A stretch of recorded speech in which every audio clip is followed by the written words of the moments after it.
Hello and welcome back to everybody that's tuned in to the American Ultra Stock channel. Thank you so much for tuning in. We want to thank you guys for being here. We're going to be bringing to you guys another continuation of the segment on the depth chart.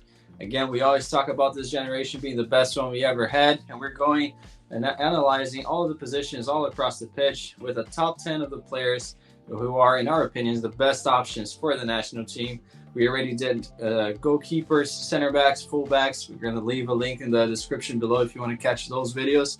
And now it's time for the CDM, the defensive midfielder position.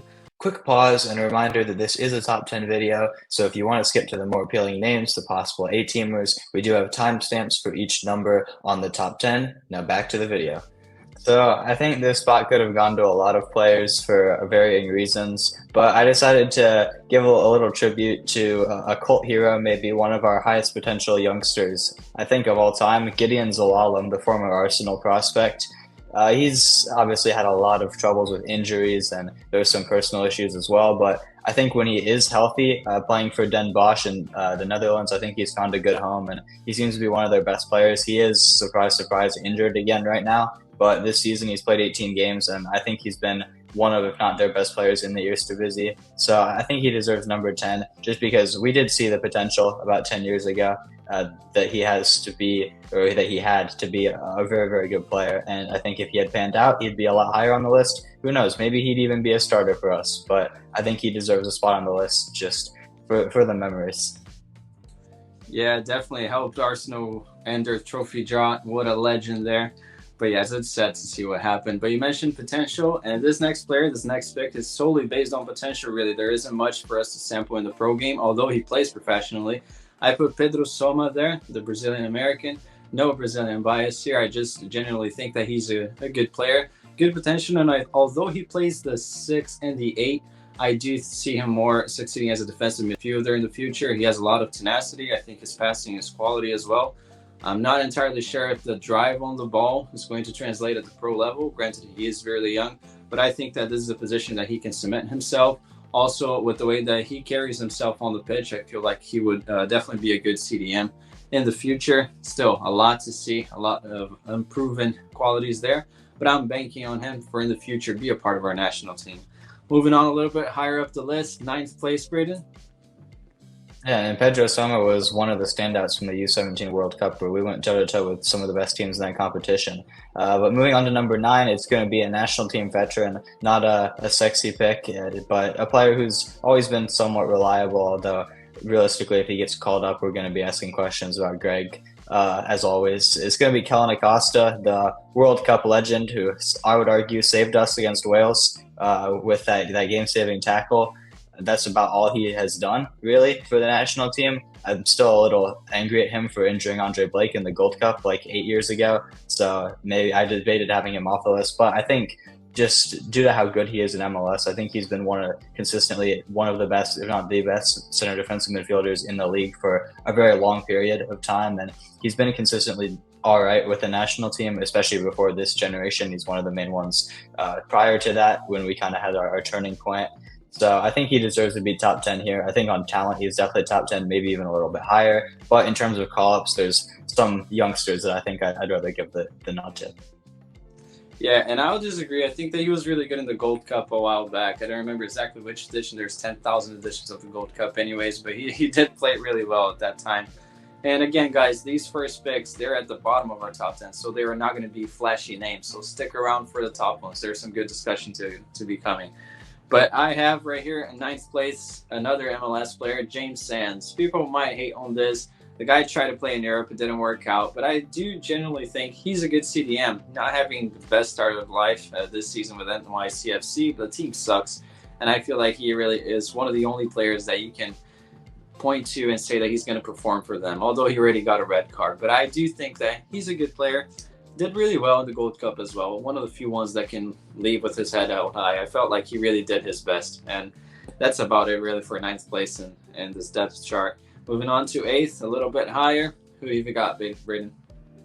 I alluded to some of the higher potential youngsters that I had ahead of Acosta, and here's one right now. Daniel Edelman, our captain from the U20 World Cup, the Red Bulls midfielder. He seems to have carved out a starting spot in what I think is going to be a pretty solid Red Bulls team this year. He's still such a young player, and although I didn't really rate him initially, honestly, when I was watching U20 World Cup, I thought he was generally one of the worst starters we had. But I'm going to like him a little bit more. I think he's been very good in MLS this season. I think the system that he set up in suits him really well. And honestly, there's been links to Europe before, some obscure leagues. He was linked to Israel. I think he was linked to Belgium as well. And honestly, I think he can get that move maybe at the end of the season, maybe even in the summer. Who knows? Yeah, and there was a link with Venezia too. That would be really nice. But hopefully next year, Serie A, who knows? But anyways, moving on to my next pick. You already mentioned him. It's Acosta. I know it's boring, but he is really consistent. And if all of the guys above him in this list were to get injured, he would be the one that I would call up. I think that you know what you're going to get with him. And he's, yeah, just a very reliable player, but MLS level. Definitely not enough to get even close to my top five. Moving on to the next one, Braden. Yeah, I'm going to go with another youngster, the 22-year-old from the Seattle Sounders, and recent USMNT call-up for whatever January camp is worth. Not much, to be honest, but he can still say he played for the USMNT senior team. Josh Atencio, I think he's been very, very excellent this season.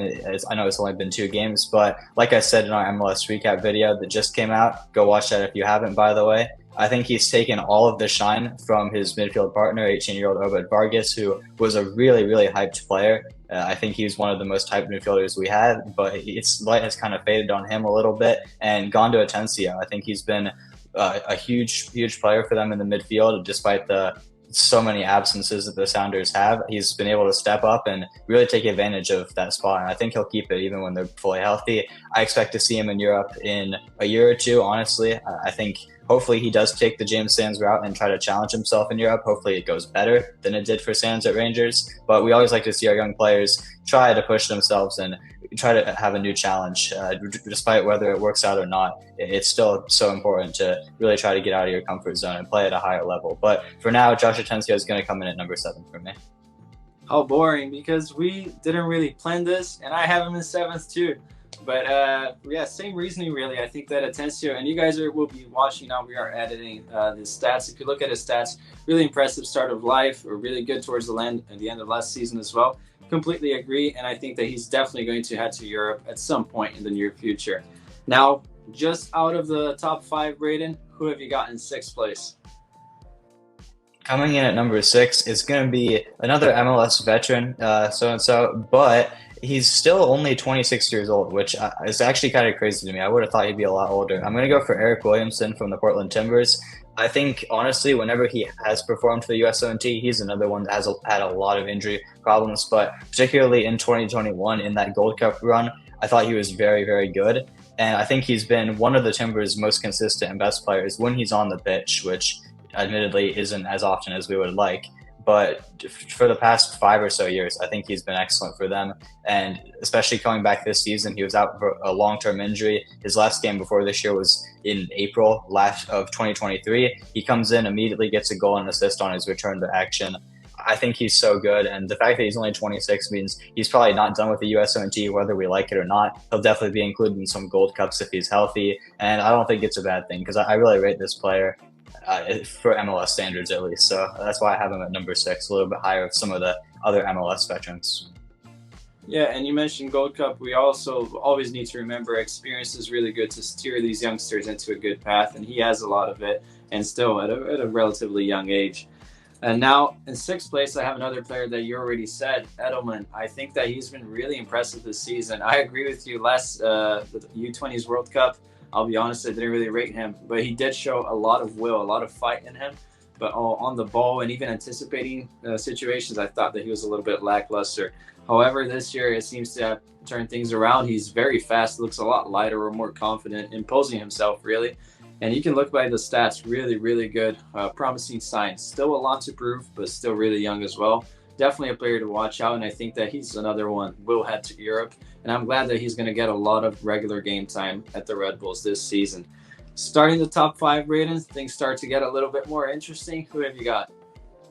Yeah, and quickly before we get into the top five, I just want to mention, I don't think we've mentioned it in this video yet. We are only picking one position per player. I saw some comments on the fullback video that had Tim Weah in there, for example. So if you don't see any players that you think could be here, for example, maybe Luca De La Torre or Yunus Musa, it's probably because we have them in a different position. Chris Richards as well was with the center backs. He's been playing CDM for Crystal Palace a little bit, but we're only picking one position to player to really show the depth that we have. But getting into my number five, it's going to be a player who's so good at club level, one of our best, maybe if not our best CDM at club level, but one of the worst for the national team. It's going to be Olympic eligible Aiden Morris from the Columbus Crew.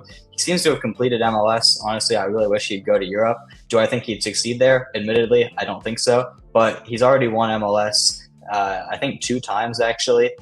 With the Columbus Crew, especially last season, he played a crucial role for them, really breaking out and showing why he got the call up to the Gold Cup, although he did end up leaving the camp early due to personal reasons after being very bad against Jamaica. Like I said, he's been bad for the national team. He's kind of competing, I think, with Josh Atencio for a potential spot on the Olympic roster in the summer. It just kind of depends who gets released, I think. But I would still have him ahead of Atencio. I think he's proven more at a club level, at least. I think he's been a very solid starter for Crew for 3 seasons, heading into his 4th now. But I will say, if he doesn't go to Europe soon, he's already 22. He's going to start falling down the list and start becoming an afterthought. Yeah, definitely. I'm kind of surprised that no clubs really wanted him in January, and he didn't make that move. You took it out of my mouth. I also had him in 5th place. I think everybody would say it's a reasonable pick to have Aiden Morris in 5th place. Not an MLS lifer, but not a player challenging himself in Europe or with promising signs to have a move to Europe. So it has to be 5th place for him. I will say this, sometimes he looks like the worst CDM possible. Sometimes he looks really good. I think that for the Crew, he plays really well, but also has a really good team around him. I'll have him in 5th, and I have a lot of concerns about him, but you're right. He has to make a move this summer, and I hope that he gets to play in the Olympics, although we are kind of stacked in that position. And one of these players in that roster might be in this top 10. Who knows? 4th place, Braden. Who is it? Yeah, perfect transition there, because at number 4, I am going to have Tanner Tessman, who should be our starting 6 at the Olympics, assuming he is released. I think he will be. Venezia seem to love him and are probably going to do everything they can to keep him this summer, so releasing him for the Olympics would probably be a little peace offering there. To try to keep him at the club for a longer time, because he is one of their best players, coming into the side last season when they were down by the relegation zone and completely turning them around, making the playoffs. And this season, he's just been on a whole nother level. I think the best midfielder in all of Serie B. He's definitely a Serie A level player. He'll be there whether Venezia are or not next season. I think, honestly, he should have probably transferred last year. He definitely could have been in Serie A, but he's become a leader for the team. He's a co-captain, I believe, or at least an assistant captain for the club, despite being American in Italy. I think that's huge as well, the fact that he's learning the language. And I think, honestly, this is probably the best top 4 for any position that we have. I think a player of Tessman's quality would probably be a lot higher on the depth chart in a lot of other positions. I mean, if you compared him comparatively to how good they are at the position to Matt Turner even, I think, honestly, I think Tessman's better at CDM than Turner is at goalkeeper. But it just kind of sucks for him that there's so much high quality competition ahead of him, and we'll get into that in the top 3. Yeah, definitely. I also have him in 4th spot. I will say this, I would easily put him in 3rd place, really. It would be a bold selection because I watch him every week.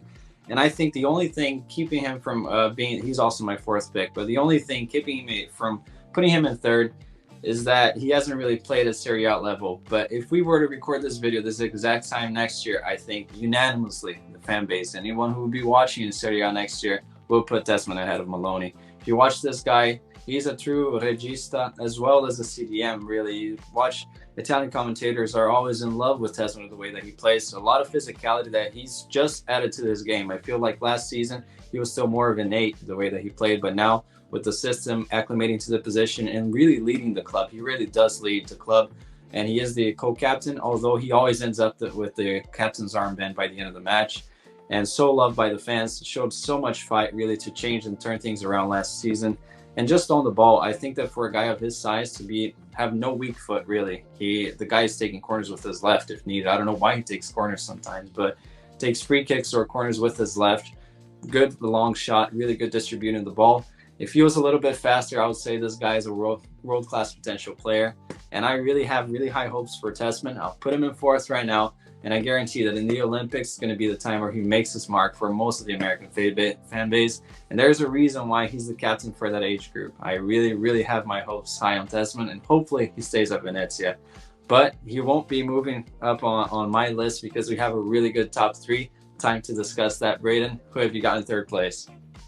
You spoiled it a little bit. Number 3, it's going to be Leonard Maloney. I think he's one of the most underrated players in our pool by the fan base. I think a lot of people don't watch him. Maybe it's because he plays at a smaller club. Heidenheim I think actually this is their first year in the Bundesliga ever. And I know that Leonard Maloney, when he was called up to the U.S. for the first time, was actually their first international player ever. So a historic achievement for him and for the club in general. And he's their talisman in the midfield.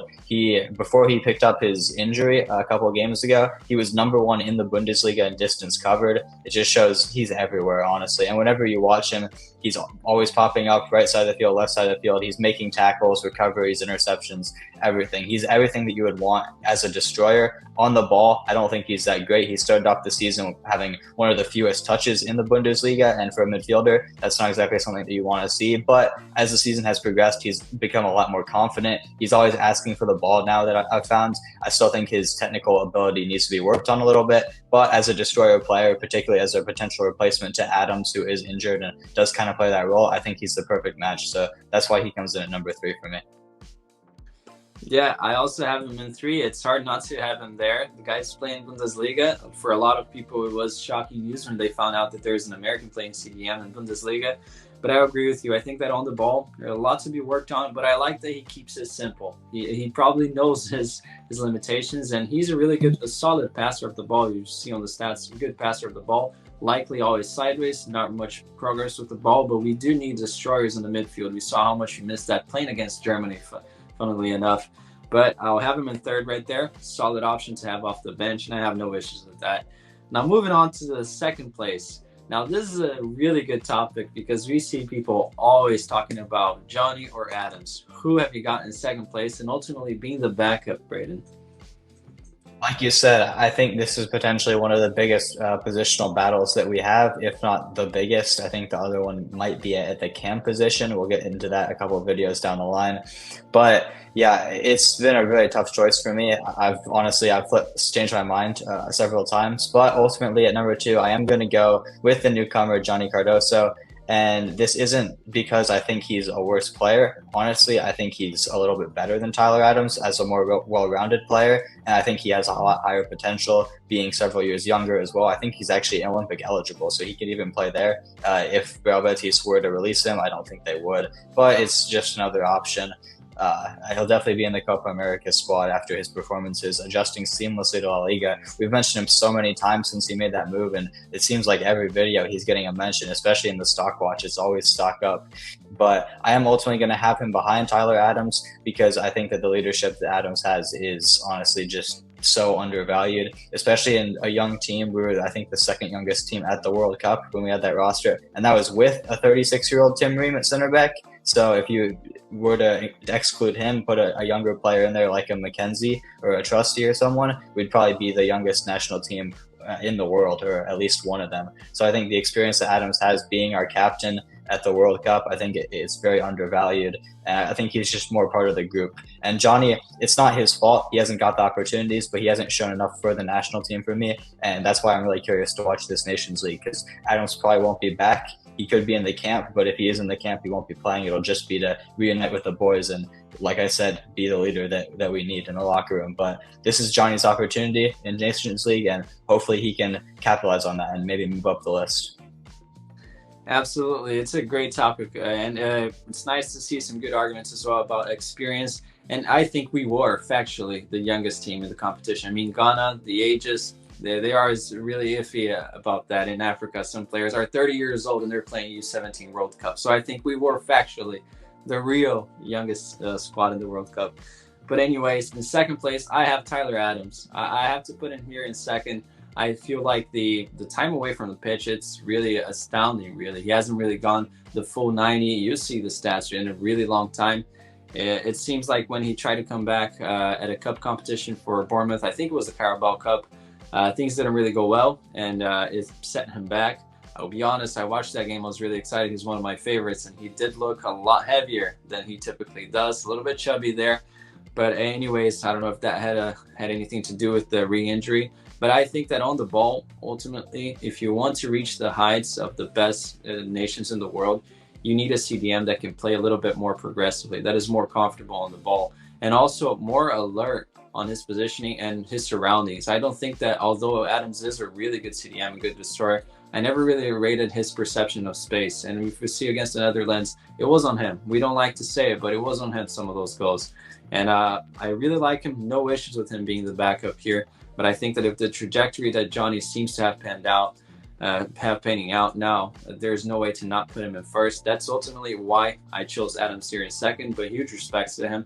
And hopefully he stays healthy, because he wasn't an injury-prone player before this injury. And hopefully that's just a one-off and it never happens again.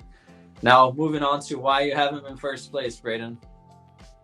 I completely understand the concerns about his ability to play the ball out of the back, but I will argue that with Weston McKennie in the midfield when he is healthy, I think he's one of the best long ball distributors as a center mid, honestly one of the best in the world, at least in Serie A. So I think with him and potentially Gio Reyna at the 10 in the midfield, that's enough creativity and an attacking ability that we can afford to have a destroyer like Tyler Adams sitting at the 6. And I think especially against Germany, I said it back when the game happened, I think one of the biggest takeaways from that game was how much we did miss Tyler Adams. Yunus Musa playing in that role, I think, was completely lost. And there were so many opportunities that opened up for the Germans, particularly for Jamal Musiala and Leroy Sané, around the edge of the box area, Ilkay Gundogan as well. And I think if Tyler Adams was playing in that game, it would have gone a lot differently. And to be fair, maybe if Johnny Cardoso or Leonard Maloney started there instead, it would have been different. But that's why Yunus Musa isn't on the 6's list for sure. And I think that's why Tyler Adams is necessary in the midfield. I think the system that we play, and especially we know that Greg loves his workhorse midfield with a 6 and 2-8. So if he were to go back to that, Adams, I think, would be the perfect player for that. Yeah, completely understand. And I agree. Formation-wise, if that's how Greg's going to play, it probably would make a little bit more sense to have Adams there. But I'm picking this guy as the first one, Johnny. And it's ultimately because, again, even in that formation, it's nice to have a destroyer, but imagine a player that can do both. I think that Johnny recently, if you watch, some people, and we always have this where we look at stats, the guy is scoring or assisting or is really good on the ball, and that overshadows the other aspects of his game, like Brandon Harrison. People hate on him because he's a workhorse and forget the technical ability. Well, if you watch Johnny, it's not just the how good he is on the ball, really, but it's also the fight, the tenacity. On the second leg against the Croatian team, I forget, Dinamo Zagreb, he was really good at covering some space that no other Betis player was. They did lose that match, but he was the only one really putting a lot of will into this, and it made me think that he's not just a good player on the ball that can play the 8. He can play the 6 perfectly too. And I think that, well, this guy has really come a long way. Definitely for me, there were times that I didn't really rate him in Brazil, but ever since Coudet became the international manager and he got the move to Europe, he has really adjusted. And it goes to show sometimes all you need is a manager really to guide you, to take the most out of you. And Pellegrini loves him. Betis fans love him. And I think that he is the future in that position until Tanner Tasman plays and said, yeah, and everyone notices. No, I'm just kidding. But I do think out of all of this video, just take this. Tasman will impress a lot of people. And I think that this debate on the top one, Johnny or Adams, is going to have a lot of chapters still to come. And we want to thank you guys for watching this video. We see that a lot of people comment their options and their depth chart. We're so excited to see who you're going to have on your top 10 if you want to send your entire list or just the top 5. We know that the bottom 5 are kind of uninteresting, some MLS lifers there. But thank you so much. Thank you for watching. Make sure to hit the like button, subscribe, and share with one friend. If everyone that's already subscribed shares with one friend, maybe we'll be growing the channel a lot faster. So we appreciate it, and we'll see you next time.